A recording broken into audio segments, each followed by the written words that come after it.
The old mansion loomed dark against the stormy sky. Lightning flashed, revealing a glimpse of broken windows like vacant eyes. The iron gates creaked open, as if in warning.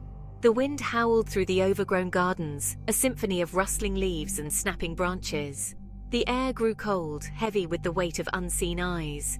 The house stood, a monolith of forgotten memories whispering secrets on the wind. A chill ran down my spine, a sense of foreboding clinging to the air like cobwebs.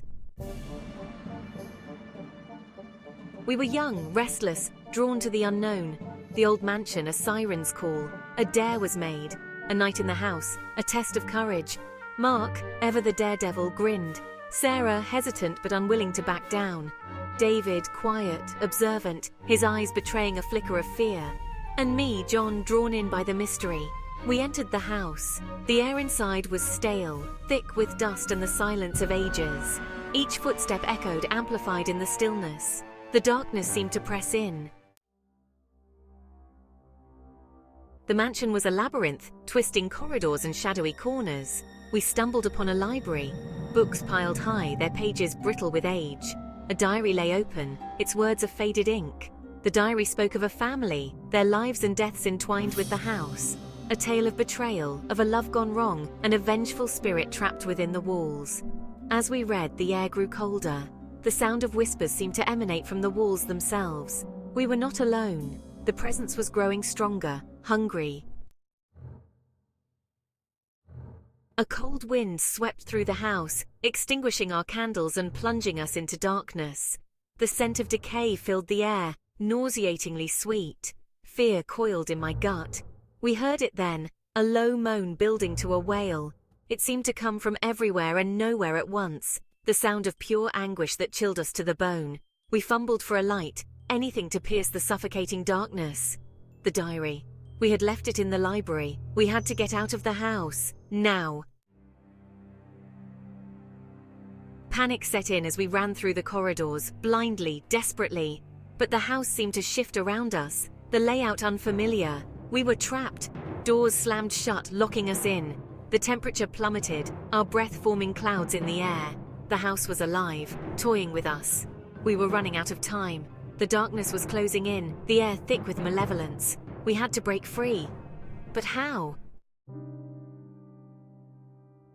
We found ourselves back in the library. The air was thick with an eerie silence, broken only by the occasional creak of the old wooden floorboards.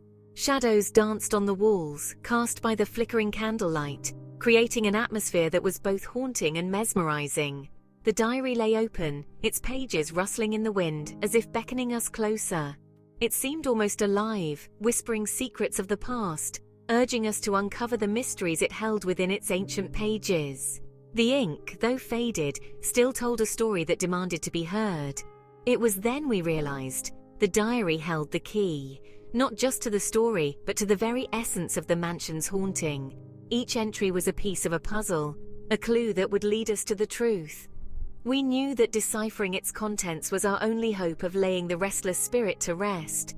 We had to finish the story, to lay the spirit to rest. The weight of this responsibility pressed heavily upon us. The ghostly presence seemed to grow stronger with each passing moment, as if aware of our intentions.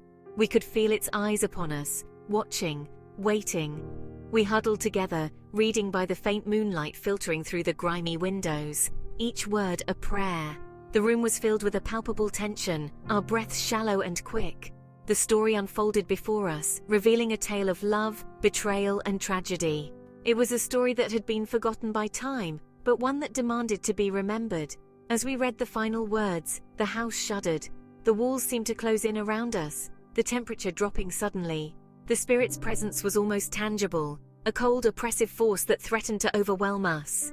But we pressed on, determined to see it through to the end. The air crackled with energy, and then silence.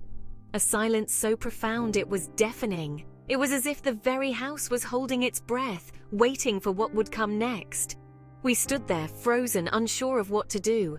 The diary had fallen silent, its secrets finally revealed. We fled, not daring to look back. The mansion seemed to groan in protest, its ancient timbers creaking and cracking. We could feel the spirit's anger, its frustration at being disturbed. But we had done what we came to do. We had uncovered the truth, and now it was time to leave. The mansion on the hill, left to its secrets.